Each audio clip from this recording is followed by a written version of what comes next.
Paulo termina o ministério dele, começa rico, porque Paulo era de família rica, Sim. e termina pobre, abandonado, tuberculoso, sozinho. Meu Jesus. Aí, na prisão, capítulo 4 de 2 Timóteo, ele dá uma retrospectiva e diz assim: na minha primeira defesa, ninguém apareceu. Paulo foi abandonado por grandes companheiros do ministério.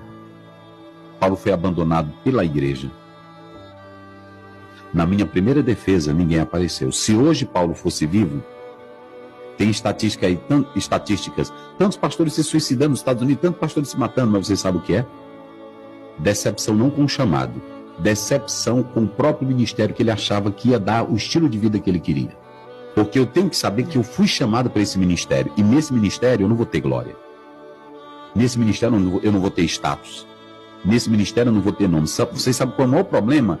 É que quando alguém entra para um ministério pensando que aqui é lugar para ser feliz. Muitos entram pensando que o ministério é um lugar para se fazer. Esse era um pastor para ser um pastor mais decepcionado e triste no mundo. Meu Deus. Lógico, não é isso?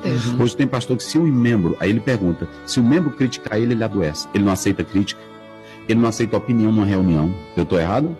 Ah, não. Ele não aceita contrariedade na mensagem dele. Vou finalizar dizendo uma coisa, que tem muita gente me ouvindo, de muitos pastores. Eu entrei no ministério sabendo que eu vou ser criticado.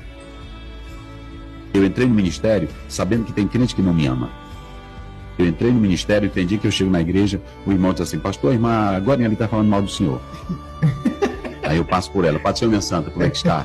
Está bem? Porque ela não é o meu chamado. Meu Deus. Ela não é o meu chamado, vocês entenderam?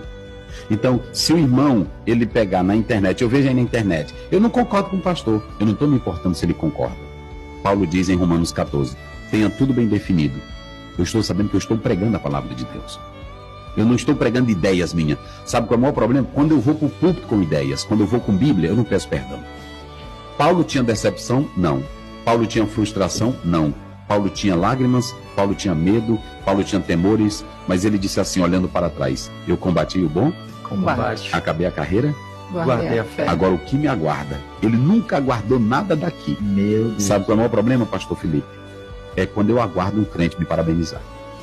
É quando eu aguardo um crente me reconhecer. Os elogios. É quando eu aguardo um crente me elogiar. Reconhecimento. Aí o que que acontece? Eu entrei para o ministério e vem a pergunta dela. Eu vi o pai sofrer. Eu vi minha mãe várias vezes chorar por causa de crente. Falando mal dela, falando de tudo. E eu passava, às vezes, eu ia para o banheiro, eu passava 3 horas, eu escutava meu pai orar. Eu escutava meu pai orar. Aquilo ali começou a me marcar.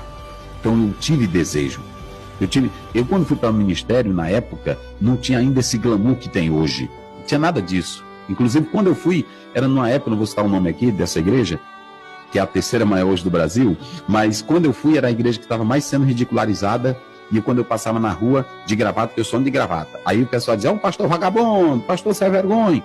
E eles diziam, por causa desses escândalos. Nada disso tirou a glória de ser pastor. E para finalizar, eu vou dizer o seguinte: quem sabe e coloca a sua vocação no chamado, pode ter o que tiver, mas você nunca vai se decepcionar. Amém. Porque você sabe quem te chamou.